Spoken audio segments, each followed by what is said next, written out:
I was 53 and I retired. I'm 55 now, so it's been almost 2 years. And looking back, I can truly answer the question, was it all worth it? Welcome back to the hustle, everybody, and welcome back to the grind. And today we're going to talk about something that I've been experiencing over the last couple of years now since being retired. I can actually honestly and truly look back in retrospect and say, whether it was worth it. Was it really worth it retiring early at 53?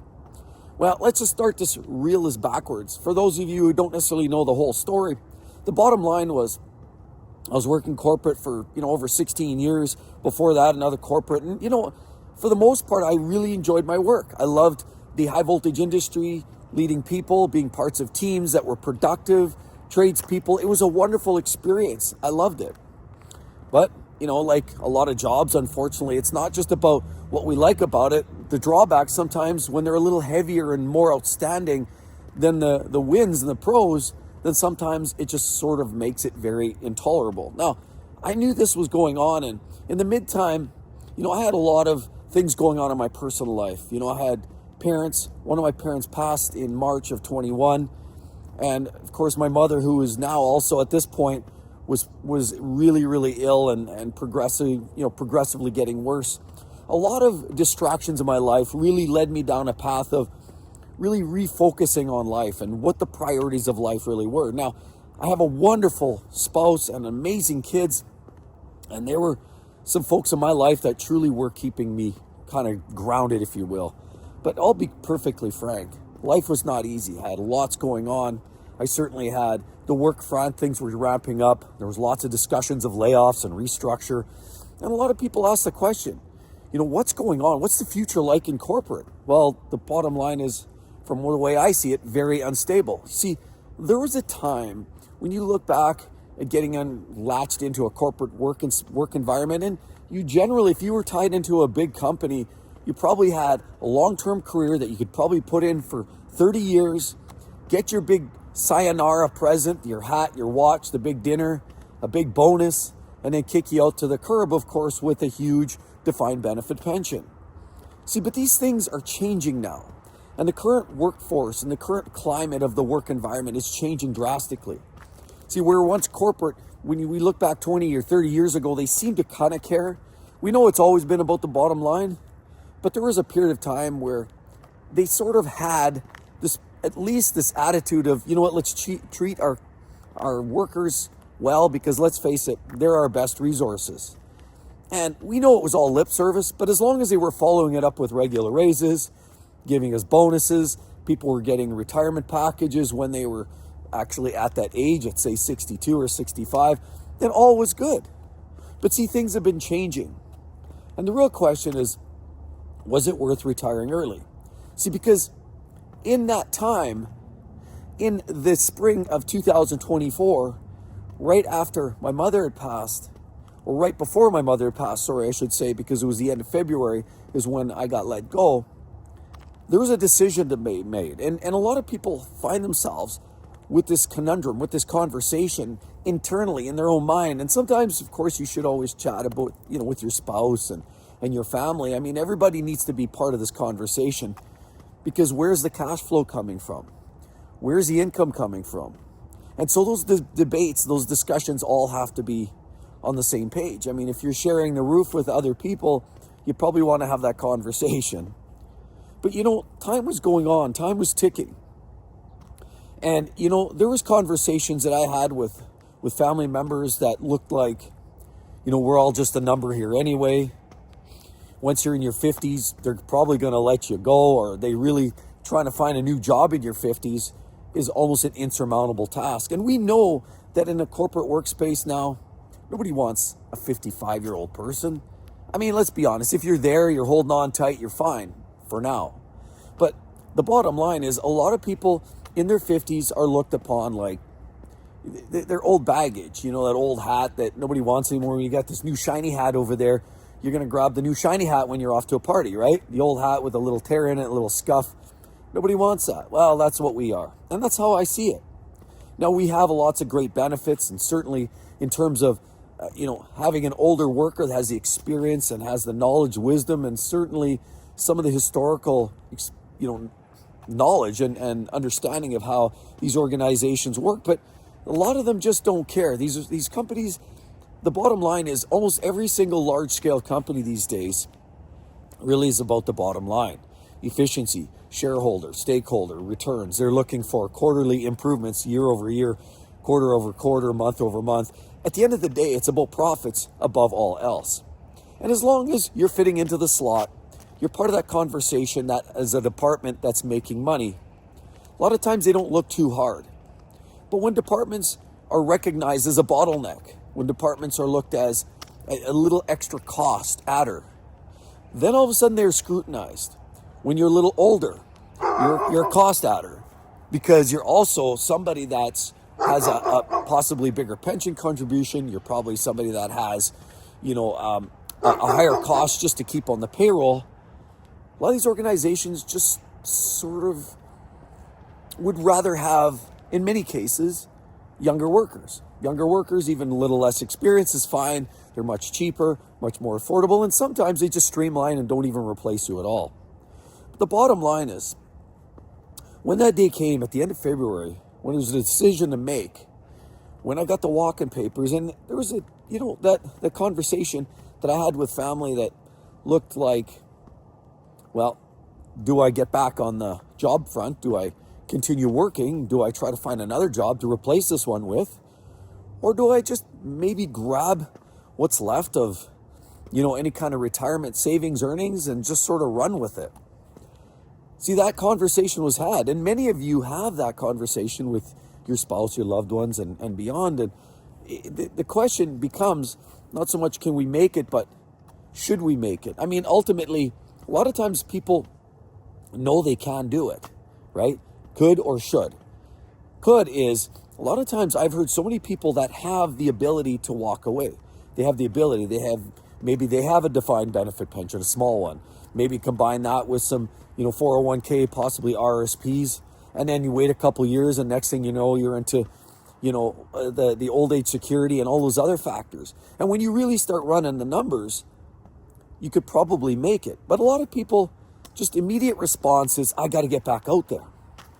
And I get it. I mean, the cost of living is serious these days. And a lot of people are looking at there's no other option. I've got to get back to work. And we're programmed.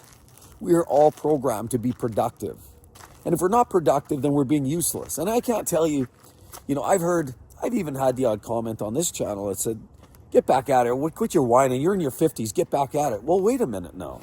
See, I had this conversation with the family.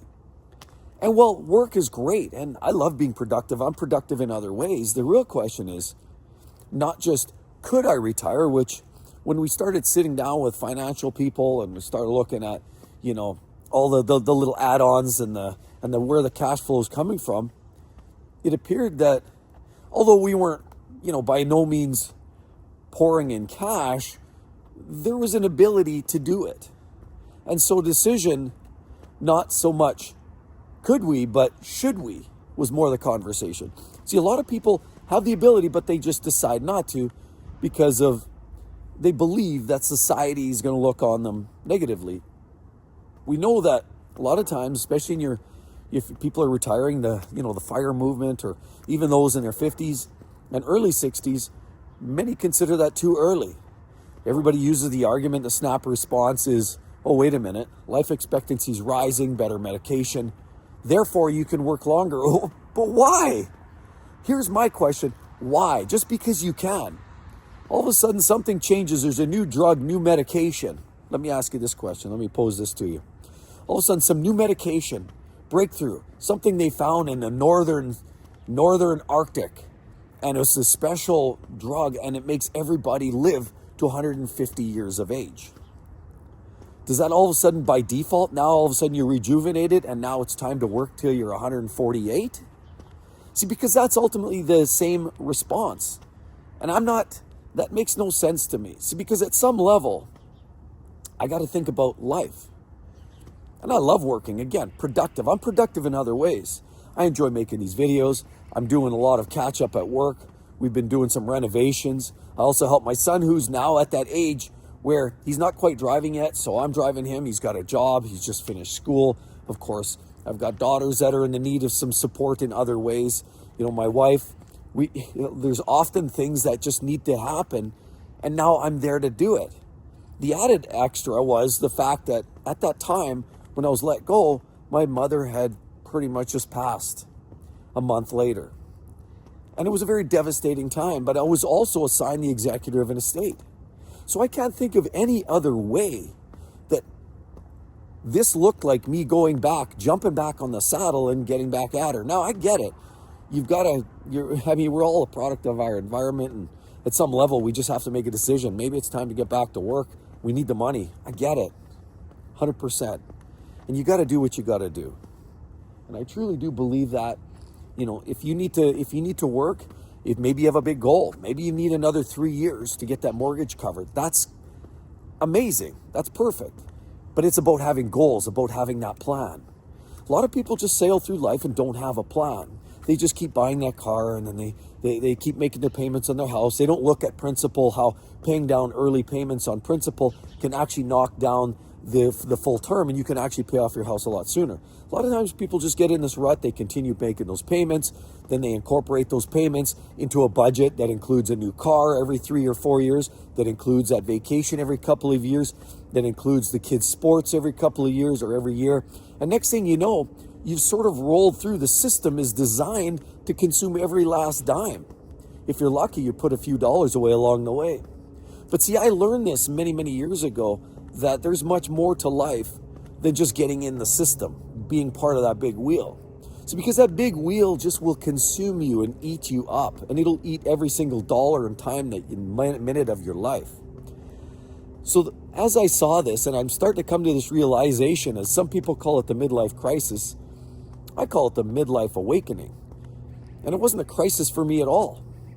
Other than the fact that I was hustling now, I was reprioritizing the effect that I had to have on my debt. I wanted to make sure I was paying down debt, get that mortgage behind me, not take on any new big car payments, and basically just start to live a little bit more closer to the means. And see, this is something that quite often many just sort of forget. You get in life, you get in the process, and you start to realize that later on, but by then it's quite often too late, that there's more to life than just working. And again, I love working. I love being productive. And when I'm done here, I promise you, I'm heading home. I'm going to be putting together some videos, some edits. And honestly, I know I've got some more work to do around the house. We're renovating one of the bedrooms that, of course, one of our daughters has moved out. And so now we're kind of juggling things around. They're doing a little cleanup here and there. And so there's always something productive to do. But see, one thing that I realized, and when the question is asked, was it a mistake retiring at 53, 54, 55? And was it worth it? When I see this, I spend time dealing with the estate stuff with my parents. I spend time with my spouse, my kids. We've done a few vacations now together as a family, exclusively, very much prioritized going as a family. I've also spent a lot more time, one-on-one chats with my young ones. I've rebuilt these relationships. And I couldn't have done that working at the 9 to 5. And if I got back in the saddle, a big part of my hesitation and reluctance to get back in the saddle for what, another year, 2 years, maybe 3 years, only to have the government take 2/3 of my income? Follow that by the fact that most of these corporations all operate under the same pretense. You get in there, you get comfortable, next thing you know, they start putting the squeeze. That's if you can even find a job. I know a few people that got let go during the time that I did. And a lot of them, one of them is still working a temporary gig. The other one got a full-time gig, but it took him about 10 months to do that. And so it's a very, very difficult work environment these days. And sure, I could go work at the Walmarts. I mean, they say McDonald's is hiring, and it sounds like McDonald's is even a hotspot now. Resumes are up, applications are way up. People are looking for jobs there because there's very few jobs in other places. Now, that being said, in the energy sector, utility. I could get into, maybe doing training. There's a whole gambit of other areas that a person could focus on. And honestly, I've thought about all of it. And maybe at some point I'll get back into that proverbial saddle, so to speak. But the way I see this right now, I'm in my mid-50s. I'm enjoying it. Health is still solid. I'm enjoying the time with the family. And I know that getting back in a corporate environment just means more pressure, more stress, more anxiety. I'll probably put some of the weight back on. I'll get less exercise. I won't be able to talk to all of you every day like this. I know it will be a change, and largely in a negative way. See, because I can't think of any other reason why I wouldn't maintain this level of being retired. See, because retirement has been a true blessing for me in every way. I know there was a couple of people that I had heard in a roundabout way that I used to work with, and I heard about it. One little birdie whispered to another little birdie, whispered to another little birdie, and then it got around to me. There was a few people that said, oh yeah, I guarantee he's going to go work over there. I guarantee he's going to go work over there. He can't afford to do this. He can't afford to buy that. I guarantee. And I heard these conversations in a roundabout way through about 5 different birdies. And I know exactly who said what, but that's not even relevant. What's relevant is we're almost 2 years later and I'm retired and I'm loving every minute of it. Do I regret anything not going back to work? Not a minute. And there's not 1 minute that goes by that I regret anything. I have these moments where I think about, oh yeah, it was like this, and I talk about it regularly here. I mean, it wasn't perfect. I did enjoy my work, but I didn't enjoy the politics. I didn't enjoy some of the pressures and the squeeze tactics. I didn't enjoy being offset and bumped and pushed around. I didn't necessarily enjoy all of that. I loved what I did. I loved the industry, the high voltage, the energy, the power. I loved all of those aspects. But you know what? Things change. Time change. We all get older. I mean, look at any CEO that you work for in a big company. Chances are they're new, or there was one that used to be there. Think about presidents and prime ministers across the globe. There's always change. Change at the top, in the middle, and at the bottom. People change. People move on. People grow. And that's what I'm doing. I'm growing. I'm moving on.